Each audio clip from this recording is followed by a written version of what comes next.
Hello students, today we will be continuing with the sixth part of the chapter 3 Current Electricity. Now, can you recall what we have learned in our previous videos? We have already learned that when a conductor is not connected to a cell, the free electrons in it keep on moving randomly. But as soon as we connect the conductor to the terminals of the cell, the electrons start flowing in one direction, which means that the electric current starts flowing through the conductor. And when these electrons flow, they collide with the atoms or the ions present in their path. And because of such collision, there is a hindrance caused to the flow of the electrons, and this hindrance opposes the current. And this hindrance is called as the resistance of the conductor. Today, in this video, we'll be learning about the concept of resistivity.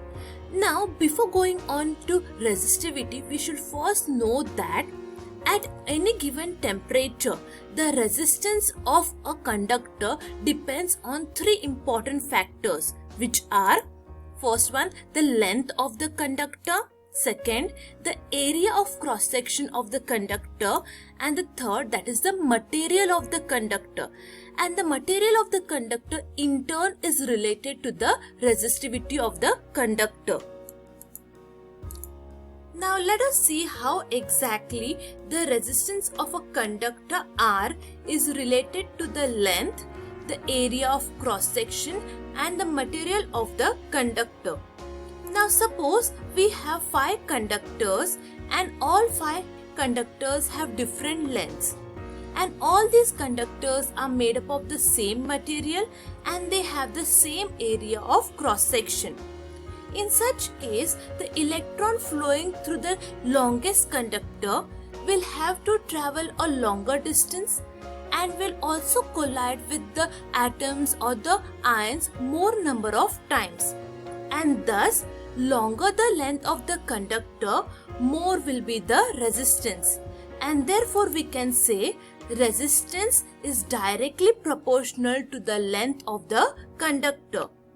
Now, let us understand how the resistance is related to the area of cross section. To understand that, let us take the example of the two types of roads. That means the narrow road and a broad road.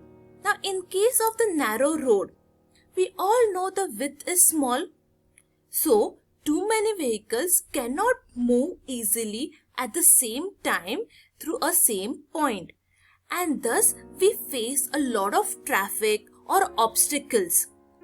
In the case of a highway, we all know the width is big and we have many lanes also present on the highway. So, the vehicles can move easily at the same time through a same point and we face less of the obstacles. Similarly, in the case of the conductor, if the width of the conductor is more, that means the area of cross section is more, then the electrons can pass easily. But if the area of cross section, that is the width, is less, then the electrons have to face many of the obstacles. And thus we can say that larger the width, less is the resistance, and smaller the width, more is the resistance. And from this we can say that the resistance is inversely proportional to the area of cross section of the conductor.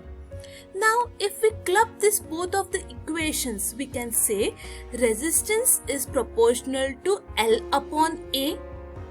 Now, to remove that proportionality sign, we can put a constant and we can write the equation as resistance is equal to rho into L upon A, where rho is the constant of proportionality and is called as the resistivity of the material.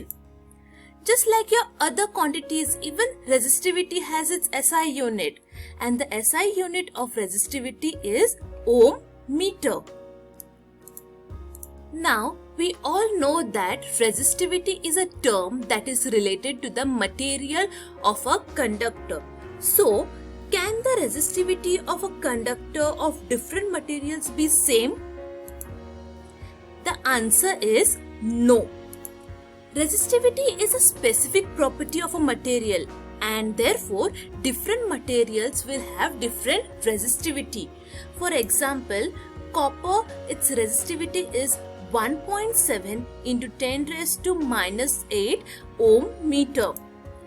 That of nichrome is 1.1 into 10 raised to minus 6 ohm meter. And that of diamond is 1.62 into 10 raised to 13 to 1.62 into 10 raised to 18 ohm meter. So here you can say different materials have different resistivity. Based on the concept of resistivity, let us now solve some numericals. The first numerical. The length of a conducting wire is 50 cm and its radius is 0.5 mm. If its resistance is 30 ohm, what is the resistivity of its material? Over here we are given the length of the conducting wire, that is 50 cm. Now 50 cm is not a standard unit, so we'll divide 50 by 100. Now 100 has two zeros, so if you want to take 100 up in the numerator, you'll be writing it as 50 into 10 raised to minus 2 meters. Similarly, in the case of the R, that is the radius, we have 0.5 millimeter, which is also not in the standard unit. So you'll be dividing 0.5 with 1000. 1000 has 3 zeros, so instead of writing 1000 down in the denominator, we'll be taking it up and we'll be writing it as 10 raised to minus 3. Now we'll shift this decimal behind and we'll write this will be equal to 5 into 10 raised to minus 4 meter. Along with this, we are also given the resistance, that is 30 ohm. Now we all know the formula R is equal to rho L upon A. Now if we rearrange this formula, we'll get resistivity, that is rho is equal to R into A upon L. Now over here in the given values we have L and R value, but we don't have the A. So we'll be finding A, that is the area of cross section of the conducting wire. And this area of cross section will be equal to pi R square. Pi value we all have learned, that is 3.14, and R we have got it as 5 into 10 raised to minus 4 and the whole square. Now we'll be first squaring the numbers which are present in the bracket. 5 square is 25 and 10 raised to minus 4 raised to 2. That means we'll be multiplying the powers and we'll get it as 10 raised to minus 8. So we'll get A value as 3.14 into 25 into 10 raised to minus 8.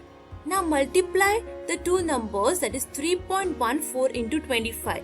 We'll get A as 78.5 into 10 raised to minus 8, and that is the area of the cross section. Now let us substitute that area and find out the resistivity. We all know rho is equal to R into A upon L. So substituting, we'll get 30, that is the resistance, into area, that is 78.5 into 10 raised to minus 8 upon the length, that is 50 into 10 raised to minus 2. Now that these two zeros can be easily cancelled, and we'll divide 78.5 with 5. And at the same time, this 10 raised to minus 2 will take it up. When we are taking it up, this minus sign becomes plus.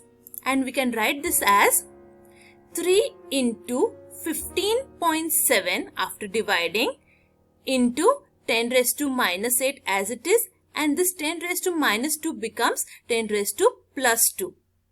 Now we'll be multiplying 3 into 15.7 and at the same time we'll add the powers of these two numbers and we'll get 47.1 into 10 raised to minus 6, that is minus 8 plus 2 is minus 6.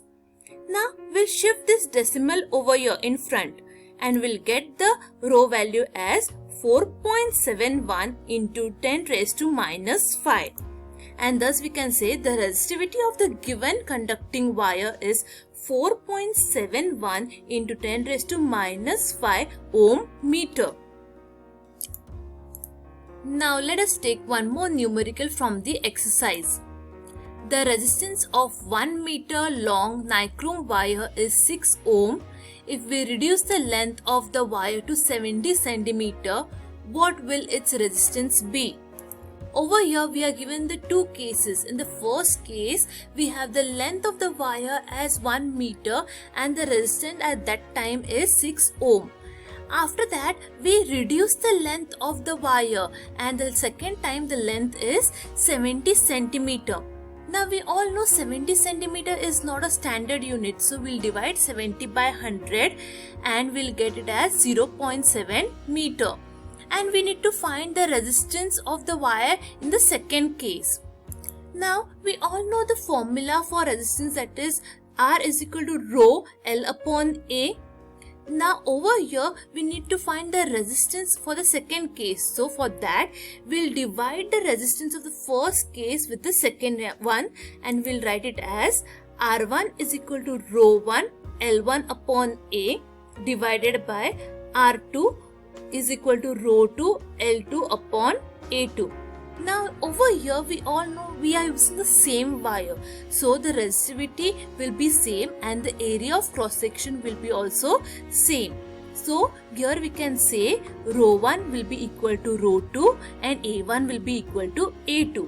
So over here we can easily cancel these values and we'll get R1 upon R2 equal to L1 upon L2. Now let us substitute the values. We'll get 6 upon R2 equal to 1 upon 0.7. Cross multiply, we'll get 1 into R2 equal to 6 into 0.7. Now multiplying this, both sides will get R2 equal to 4.2 ohm, and that is the resistance of the nichrome wire in the second case.